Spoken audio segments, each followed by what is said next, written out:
From Cavite, Senator Lacson is recognized. You have 10 minutes. Thank you, Mr. President, Mr. Chairman. I would like to address my questions to the IATF MEID. But before that, very quickly, I'd like to ask Secretary Dominguez of DOF on the status of our revenue collection, the government revenue collection, as of end of first quarter. Kung meron po kayo hanggang April 30, better because both tax and non-tax revenues, Mr. Secretary. Because I can assume na big time na down yung ating collection because consumption is down, imports are down, and as you mentioned in your presentation, mas umaasa na lang tayo sa mga non-tax, sa mga GOCC. So, what is the status of our revenue collection as of March 30 or as of April 30, Mr. Secretary? Thank you, Mr. Senator. As of the end of March, our revenues are flat compared to last year. So that's we collected 620 billion pesos for the first quarter of this year against 616 compared to last year. So it's flat. I'm just getting the figures for April, and we'll provide you those figures, Mr. Senator. Yes, that's unexpected since pati yung income tax returns, you have authorized the delay in the filing, di po ba? And no, but this is only until the end of March.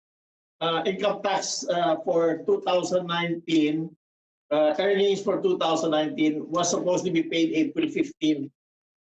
Here, I'm sorry, I think I have the figures now to the end of April.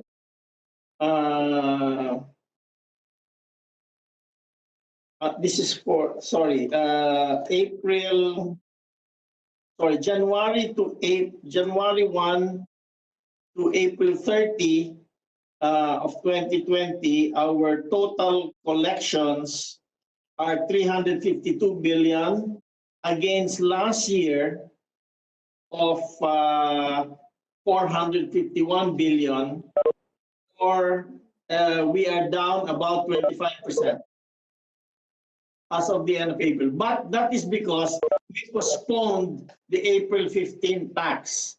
Now, the April 15 tax is just postponed. That tax will be intact because that was earned from last year. But what we really lost, actually, Mr. Senator, is the VAT collections, the excise tax collections between mid-March until probably until the end of May. That is the big loss. May I know the difference between this year and last year on consumption tax on the VAT, Mr. Secretary? I don't have the breakdown by category. Usually we will give I don't have the breakdown in front of me, but I will send it to you because the categories are income tax, VAT, excise tax. Those are the big ones. So I will send that to you in a couple of days, Mr. Senator. Thank you, and I assume that's the reason why you have reduced the projected revenue collection from 3.1 trillion as of December 2019 to 2.6 trillion as of May 2020. Yes, that is true. That is right.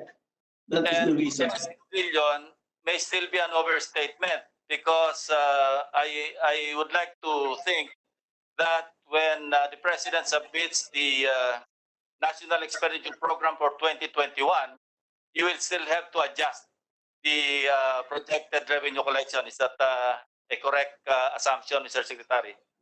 Yes, we are in the process of finalizing the budget, and we will give you more accurate figures, more accurate estimates for this year and for next year as we move along. Thank you, Mr. Secretary. Now to the IATF. Thank you. I will agree that national action plan, a national action plan is a powerful tool that provides the structure and series of actions for uh, uh, to achieve outlined goals. Is that a correct statement, Secretary Galvez or Secretary Vince? Yes, sir. Okay. My question is, do we have an approved national action plan? Or Yes, sir. I think the better question is, do we even have a national action plan? Yes, sir. We have, sir. We have presented it to the president, sir. To the ITF, sir, the National But Action Plan. you have not provided us a copy because for 7 weeks now, in my feedback to the President's report, weekly report, I have been asking for a copy of the National Action Plan. And if you're referring to what Secretary Carlo Nograles announced last March 25, that there's a National Action Plan as contained in Resolution number 15, which was adopted on 24 March 2020. Ang sabi niya po dito, merong National Action Plan proposed na deemed approved or approved in principle. Are you referring to the same document, Secretary Charlie?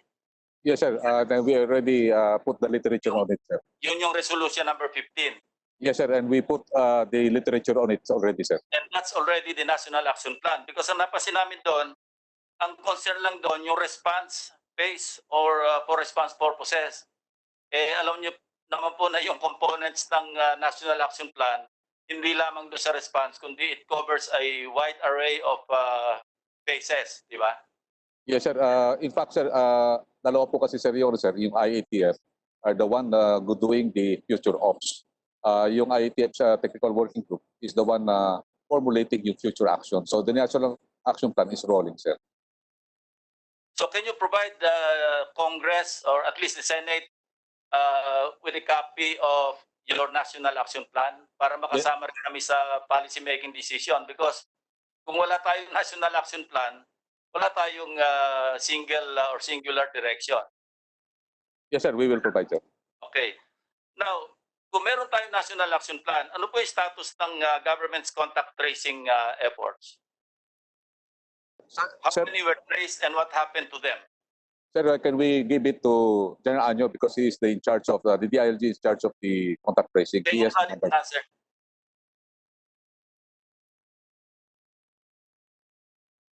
Thank you, Mr. President. Contact tracing was given to the ILG pursuant to IATF Resolution number 25, dated 17 April 2020.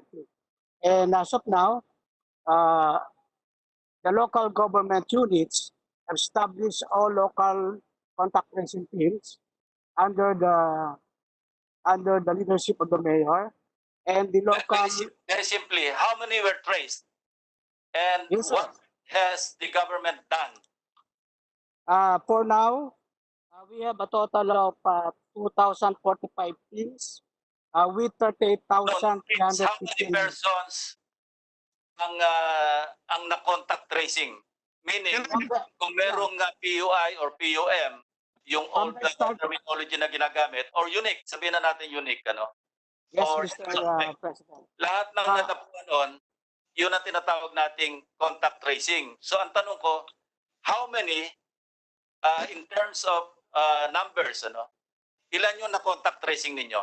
Total. A total of 171,786 individuals, and they are classified as suspect, probable.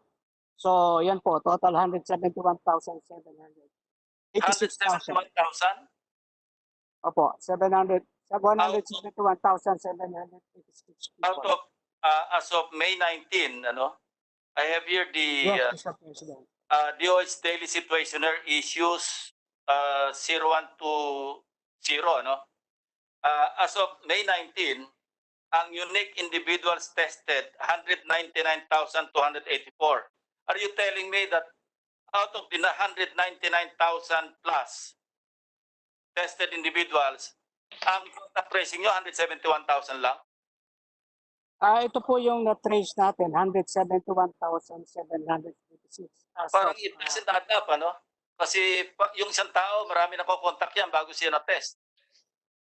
So I don't think the 171,000 figure is accurate or even logically commensurate to the number of tested individuals, which to date, umabot na ng mahigit, actually 215,000 nakalagay dito as of May 19, total tests conducted. So bakit mas marami pa yung na-test kesa sa na-contact nila? Mr. Senator, can I please interject? Yes, please. Yes, thank you. Yung contact tracing is triggered largely by the confirmed cases. So kahit na marami tayong 224,000 tests done, only 12,091 were confirmed COVID-19. Now, of the confirmed cases with contacts traced, 10,461 yan, which accounts for about 87%. Now, for the close contacts identified and test, 61,859 po. So, yun po yung amin figures, baka nagkaroon lang ng konting problema sa reconciliation ng mga figures. So 1:6. Mr. Secretary, 1:6 po ang case to close contact ratio. Una muna ang tanong, siguro ang mas magandang tanong, anong basis nyo para mag-test sa isang tao? Mr. Chair, Mr. President, unang-una pong base natin dito ay if ito po ay mayroong symptoms at kailangan sa i-test.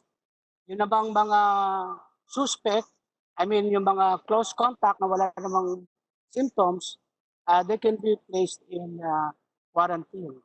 So we put priority on those with symptoms, Mr. President. Okay. Secretary Sige. Galvez wants to respond to the question of Senator Lacson. Sir, Secretary Galvez, go ahead. Sir, actually, sir, kaya mataas ang number ng testing natin because of we ramp up the testing. Karamihan po ng tinetest natin doon is with symptoms at saka yung mga PUIs at saka PUM.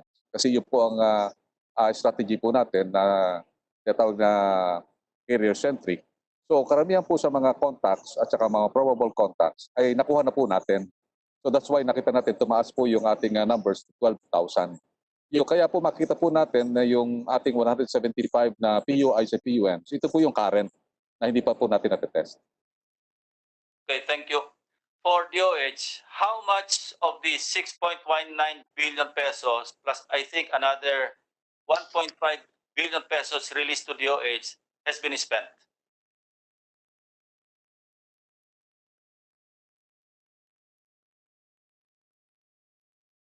DOH?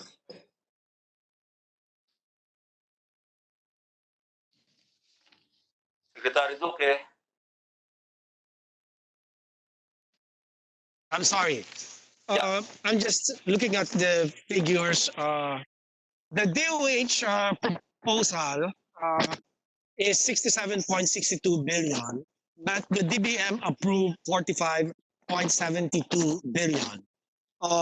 That is the difference of 21.9 billion, but the utilization rate, where's the utilization rate? So I'm only referring to the COVID-19 expenditure, Mr. Secretary. This is essentially all for COVID expenditures, Mr. Senator. Okay. Magkano na po yung nagastos ninyo? Nagastos po namin 35.2 billion, which accounts for 77.06%. Mostly on equipment? Mostly, well, it's a mix of, we have research, RITM, procurement of testing machines, including medical supplies and hiring of additional job order personnel, amounting to 4.8 billion. And the next is Food and Drug Administration for analysis of various products, antibiotics, medical devices, alcohol, with respect to the COVID-19 response. And then the Bureau of Quarantine, hiring of BOQ staff, that's about 47 million. The Health Human Resource Development Bureau is 1.7 billion. And then the Disease Prevention and Control Bureau is about 30 billion. And Health Facility Development Bureau is about 2.819 billion. So we can give you a list of all these expenditure plan for submission. Thank you, Mr. Secretary. I'm trying to compare. I have here some data provided by the private sector, particularly yung Project ARC, yung sa Go Negosyo. Bumili po sila ng yung nucleic acid extractor. Ang unit price nila is 1.75 million each. Ito yung ang supplier nila, yung Sansure. Ayun ang kanilang Sansure nucleic acid extractor. Yung DOH po, nag-procure din kayo, ang contract agreement awarded to medical test systems, pero ang bili ninyo, 4 million pesos each. So bakit mas mahal ang bili ng gobyerno kaysa doon sa bili ng private sector? Pareho pong automated ito, Mr. Secretary. Yes, so Mr. Senator, can I please request DBM to answer your query? Yusek Lloyd Lau.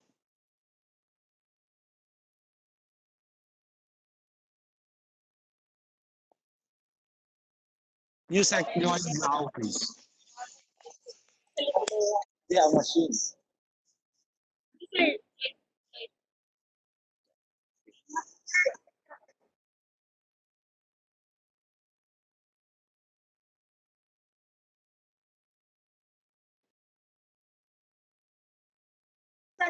Okay, i-wholesale ko na pati yung swabbing system. Ang bili po ng private sector, $16 each,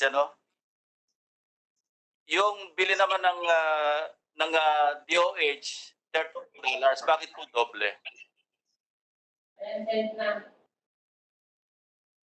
Data. So, asset on $30.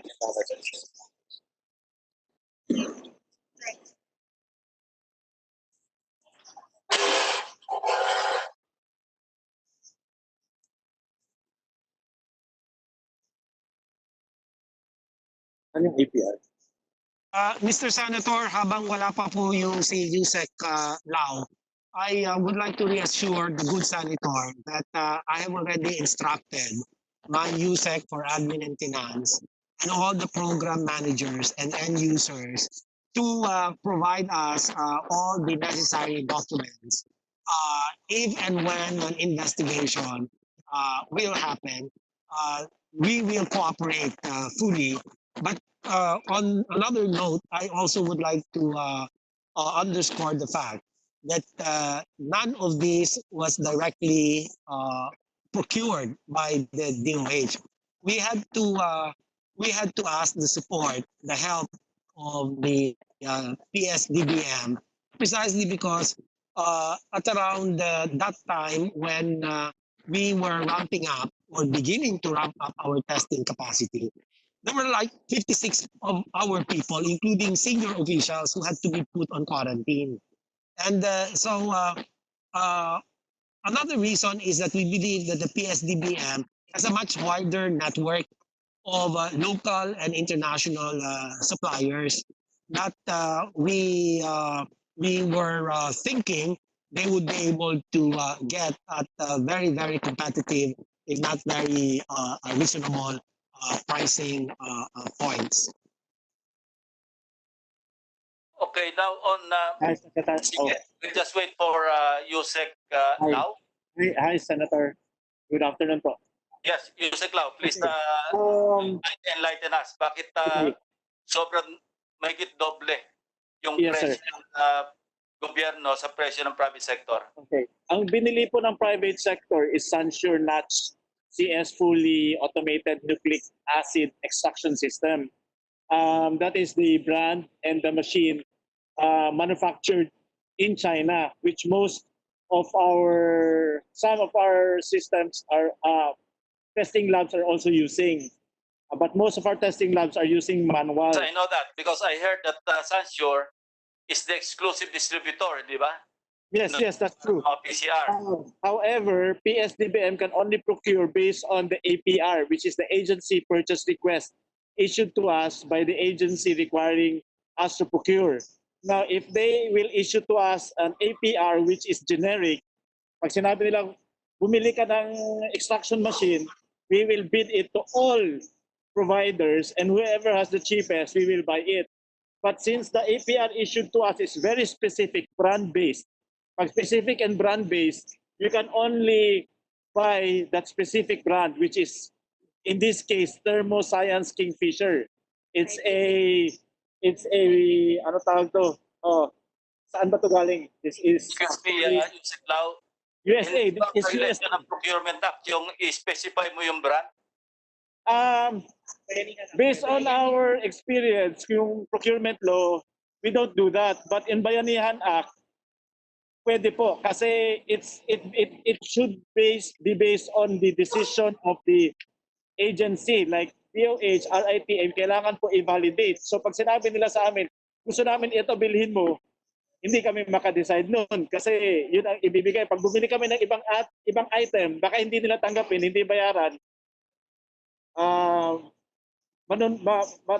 matatamaan kami ng COA. So, with I this, still cannot understand that, ano? I-specify yung agency, which is DOH or RITM, kung ano yung brand na bibili ninyo? yes po. Mas mahal. Oh, Kasi nagagamit naman ng Project ARC sa kanilang testing, 1.75 million each. Bakit bibili tayo ng 4 million each? yes sir, that question should be answered by the agency requesting our So we'll agency. go back to Secretary Duque. Yes sir. Mr. Senator, yung is it Kingfisher? Kasi hindi ho compatible. Ang problema, may mga makina tayo. Yung Thermo Scientific is a US brand compatible with the US real-time PCR machine, which the Philippine labs have procured in the past. So incompatible kung puro Sansure ang bibilihin. Hindi ko pa naintindihan yung explanation ninyo. Anyway, going on sa ibang topic, yung sa testing ninyo, ilan po ang backlog ninyo? Because I understand, hindi naman specified date yung nire-report ninyo. Yung sinabi nyo 11,000 yung na-test on May 9. I'm looking at your data. Ito yung daily situational report ninyo. Ang na umakyat yung test ninyo sa 130,990 on May 10, yung May 9, 126,713. So 4,277 lang yung na-test, hindi po 11,000. Kung between May 8 and May 9 naman, that's a difference of 8,741. But still, what we cannot understand is, and I know that there will always be backlogs, dahil nga nakapila yung pag-process. But then, can you not give us a separate data on positively tested individuals on a particular or specified date?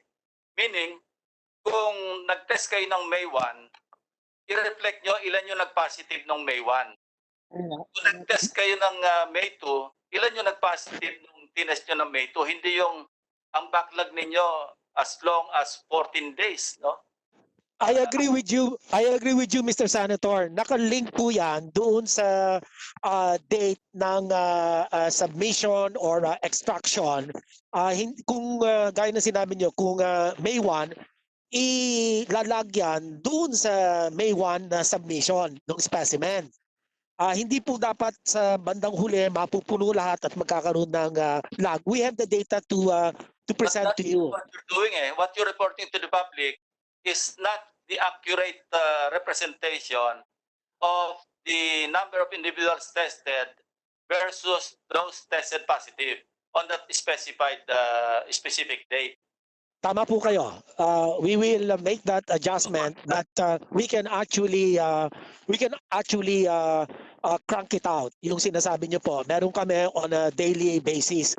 Sino yung kahit na matagal lumabas yung test result na naging positive, but kung lumabas siya, naka-align siya on the date of the swab, on the date of the onset of symptoms. So marami po tayong pwedeng gawin to more closely approximate the real COVID picture for the day.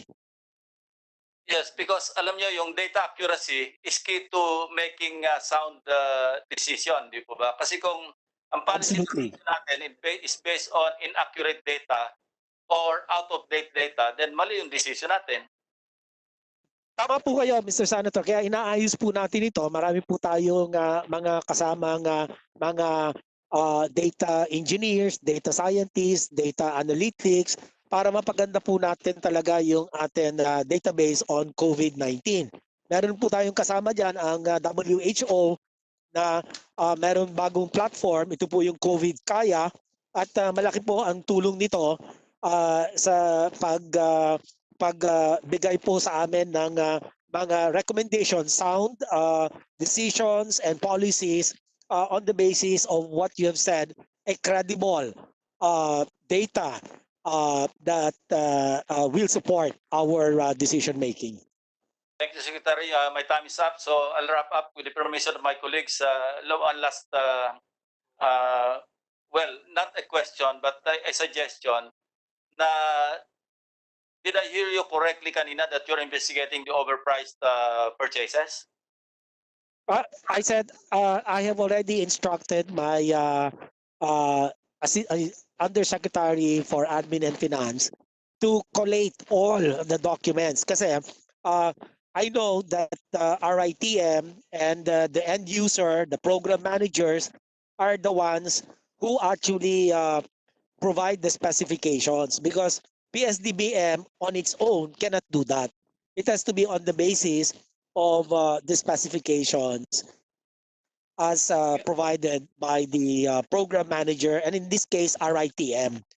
And in fact, even the pricing range is also provided, but reference to the local suppliers market range. When can we expect a report from you, Mr. Secretary? We'll try our best, probably Monday next week, Your Honor. Yeah, thank you. Mr. President, I'll just do my second round and ask questions, DBM, regarding yung amelioration and other expenditure. Thank you, Mr. President.